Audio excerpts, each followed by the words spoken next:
I don't know about you, Miss Kitty, but I feel so much yummier. If you think that this movie is really about Batman, then you are sadly mistaken.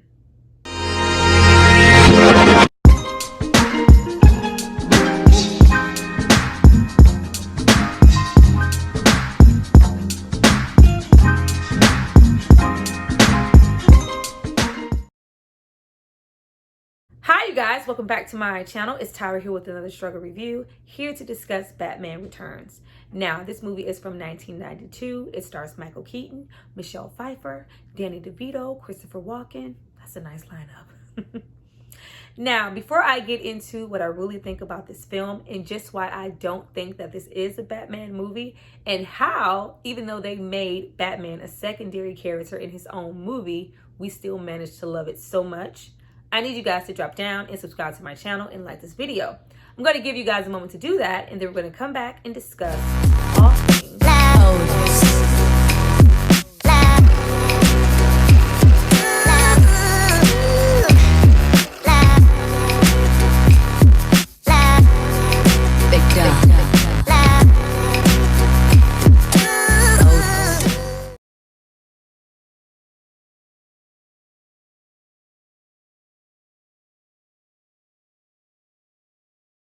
Now that you guys have hopefully subscribed to see more of me, let's get into this movie.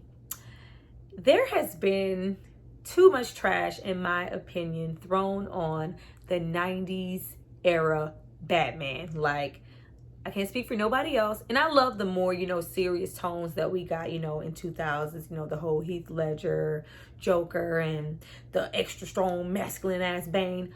I loved it. But that doesn't mean I just throw everything away that I grew up with. I'm talking Arnold Schwarzenegger as Mr. Freeze, Uma Thurman as Poison Ivy, as I told Lady Freeze when I pulled her plug. This is a one-woman show. Those things are so nostalgic, and the campiness, colorful, too many damn Batman nipple and ass shots. Hell yeah. But there's never going to be a time where I don't revisit them. I mean, Tommy Lee Jones as Two-Face, and then you had, appearance from Jim Carrey. We keep, our traditional Alfred there, and, all of his allure. I love the Alfred that we have in the 90s Batman films. Like, it's so much there to just ogle at. Like, they're a joy to look at. And we wouldn't have any of these things without our first Batman from 1989, and of course the one from 1992. But unlike those other films, the 1992 film is not a Batman film. And I didn't realize that until recently, going back. Now, getting into this film, this movie is directed by Tim Burton in his fucking prime. Like, I love Tim Burton as a director, but as of, recent years, it's kind of gotten, kind of run of the mill. We know that we're going to get whimsical, a little dark, a little crazy, and it might be starring Johnny Depp and his wife. Like, not his wife, but Tim Burton's wife. This was, before things got that predictable. And don't get me wrong, I love those other films, but here, this was, Beetlejuice era. We got Beetlejuice, we got Pee-wee's Big Adventure, we got, of course, the Batman film.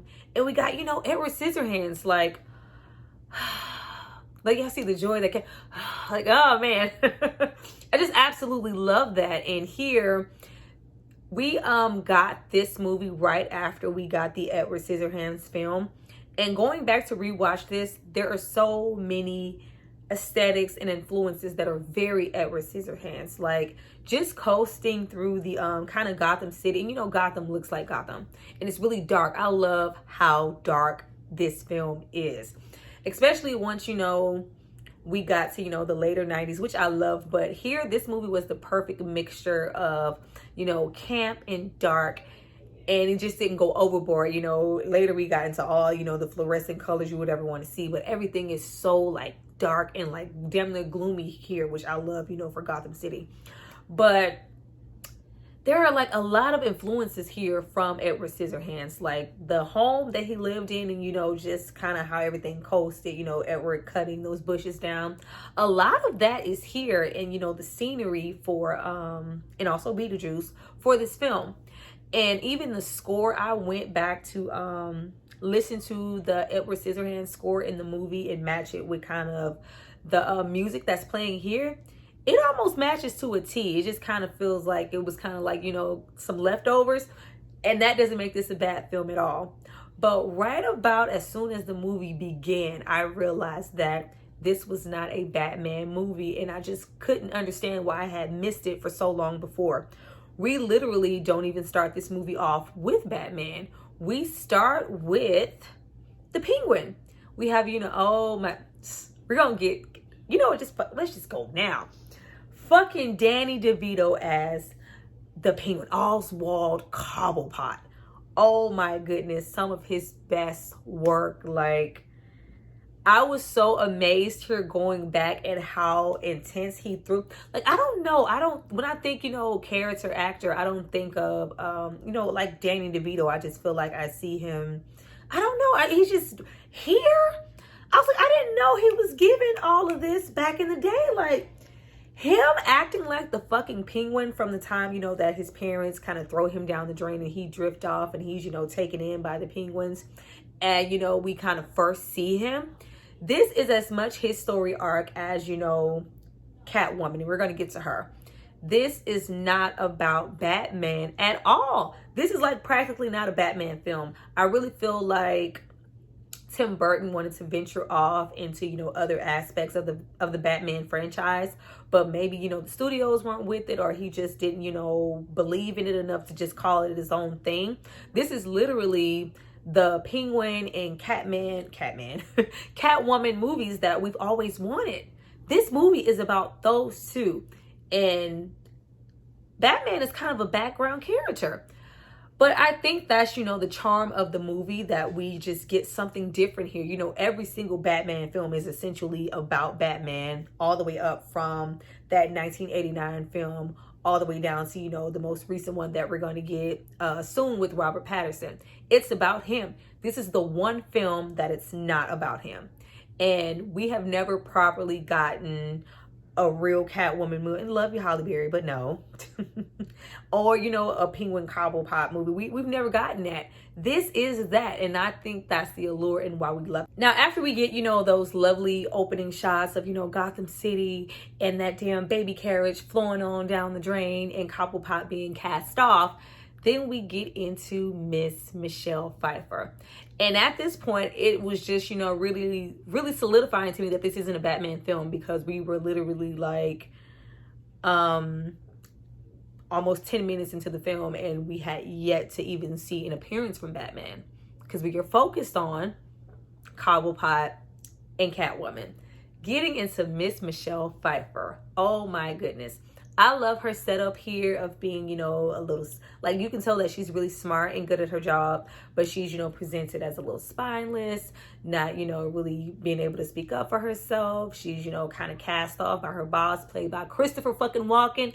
Absolutely love her, love him. Now, when I do think, you know, a character actor, someone who throws themselves and becomes a different fucking person on screen every single time with his piercing eyes and, you know, the wigs of it all, I think like of a Christopher Walken or, you know, Gary Oldman. Christopher Walken is that dude. I just love, like, I will watch him walk by, read a phone book, dance. Like, oh, y'all remember that Fat Boy Slim video with him running up the wall and dancing? Oh my God, absolutely love him. But he does great here as that nasty, corrupt politician, businessman, all about his power plant, you know, undermining our nice Selena Powell, making her feel, you know, really worthless, even though you can tell she has something to offer. Now, once we have, you know, Christopher Walken's character giving his speech that Selena forgot to give him, you have another kind of Joker-esque aesthetic kind of giving us, you know, Joker feels with these circus freaks, or, you know, this circus family-like situation that have, you know, been in the sewer with Oswald and living with him, supporting, you know, his every whim. And they're going to try to capture Max, at which we get our first, I'm like, damn, we're like almost 15 minutes in. And then we get the bat symbol. And then we get our first appearance from Michael Keaton. I actually said, and I timed it because I was waiting. I didn't realize watching this, you know, before, just how much he doesn't say in the movie. We literally This is a 2-hour movie. We don't get a single word, I mean a single word, not nothing, from Michael Keaton until like almost the 40-minute mark of this movie. So anybody who want to drop low and tell me this is a girl, this is a Batman movie, what you mean? Like 40 minutes in, don't see nothing. The Batman here, the Michael Keaton, which is the most stoic, mute, silent but deadly Batman that I have ever seen put to screen. Like, he literally does not say much. We don't really get anything until the 40-minute mark, and when we do start to slowly get, you know, some dialogue, it's few, far, and in between, because we are focusing on Cobblepot and Catwoman. After Batman saves the day and we get, you know, our very first encounter with him and Selina, and I love the way that they set that up, because he doesn't say anything, but you have Selina doing all the talking, and you also see she has a little, you know, bark to her bite when she, you know, picks up that taser and just tases that man like, ooh, I kind of like the way that felt. You see, you know, little hints, you know, with her, you know, kind of talking to herself when she's alone and spewing out these things. You just see such discontent that you know it's going to turn, and boy, when it turns. But we are also, you know, formally introduced to Penguin, because he has captured Max, because he's going on, you know, this whole ploy to, you know, I want to find my family, when we really know that's not all he's after. Getting into Danny, like, I can't say enough about Danny DeVito here. He shines here so much as the goddamn Penguin. His little, you know, stubby, like, stature lends so much to that, like, the, like, drool and the spit coming out of his mouth when he talks, those really sharp stained teeth, how he looks filthy, like damn near 24/7, the little waddle he has to walk like a penguin, and of course we have, you know, those hands connected together, just the way he speaks. And I just even, you know, love that scene when we get to the point of Max, you know, for his own, you know, selfish reasons, trying to get this power plant for his son and all this generational wealth, you know, gives him that fish, and he follows the fish, and, you know, he's eating, and he's just, and so many grunts and so much acting through non-speaking, and it's just through his movements. He did a really wonderful job here, and I never recognized that before. So at that point, we get into everything tying together. The Max character ties in very well. Selina's character ties in very well with Max, because she works for him. And Oswald, with all his cold, dead, pale penguin skin, the special effects on fucking Oswald are amazing. After we get into all of that, and, you know, I love that scene when he finally gets him in the sewer. You go, you know, if you flush it, I get it. And, you know, he kind of blackmails him with all the things that he thought he threw away. And you really get to see how disgusting this man is. So later, when he pushes Selina's ass, we're not surprised.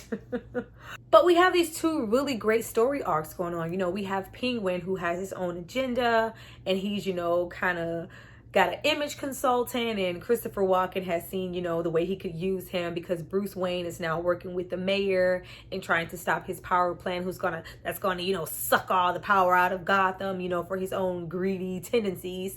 We have that going on, that whole story arc with him. You know, I want my parents, but the whole time he's, you know, making a list, and we find out later what he's making this list for.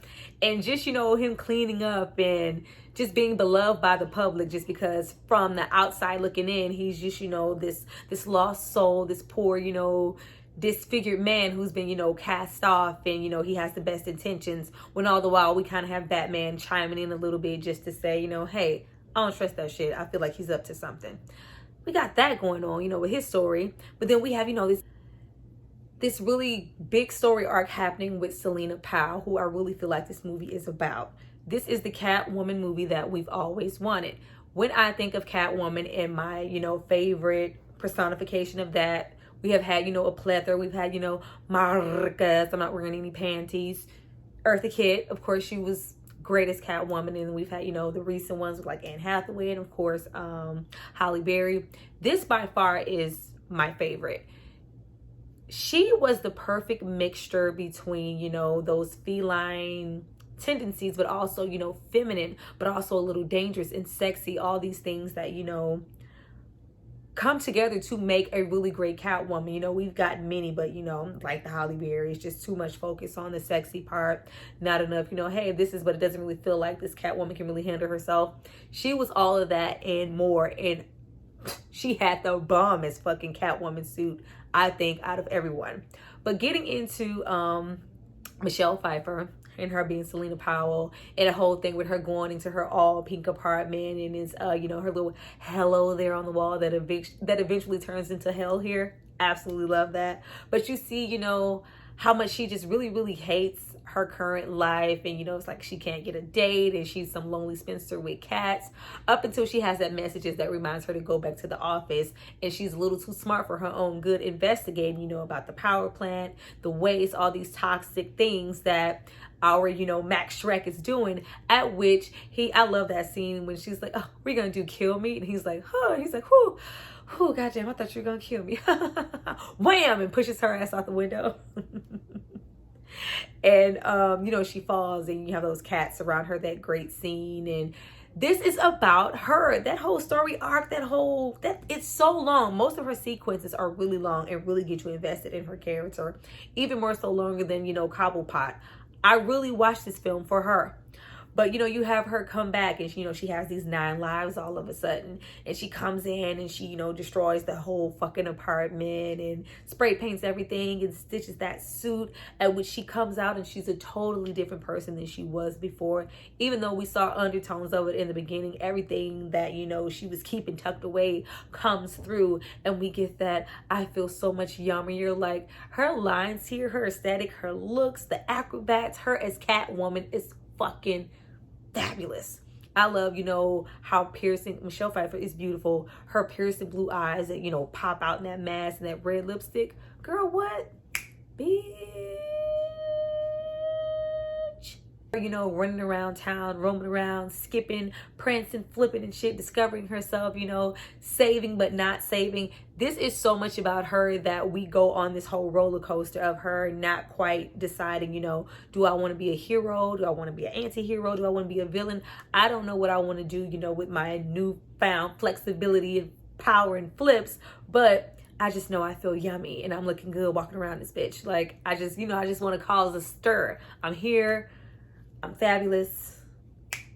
Meow. You know, that whole thing. I love every single sequence we have here with Batman is kind of undercut by Selena Powell. When we get, you know, any time with him, when she goes back to the office and she's, you know, presumed dead, and she's so commanding there. Like, you have, you know, that tidbit at first with Max and Bruce Wayne discuss, you know, the power plant and how it isn't going to go through, and I will never let you do that, blah, blah, blah. And you try to set up some tension there. But as soon as she comes in, it shuts down, and she's commanding, and she's, you know, telling Max where the fuck you can go, and acting like, you know, she's lost her memory, and like, I don't remember that you just fucking pushed me out of the window. But you see, you know, that she's forever changed, and, you know, he's noticing her, and you can see that he's interested in her. It's all about her. And it's so much about her that even though we have, you know, Oswald Cobblepot, as big of a character as he is, and him being able to stand on, like, either one of them could have been here singular as, you know, villains in the film, and it would have been, you know, just the same, just a joy to watch, because they both had so much character.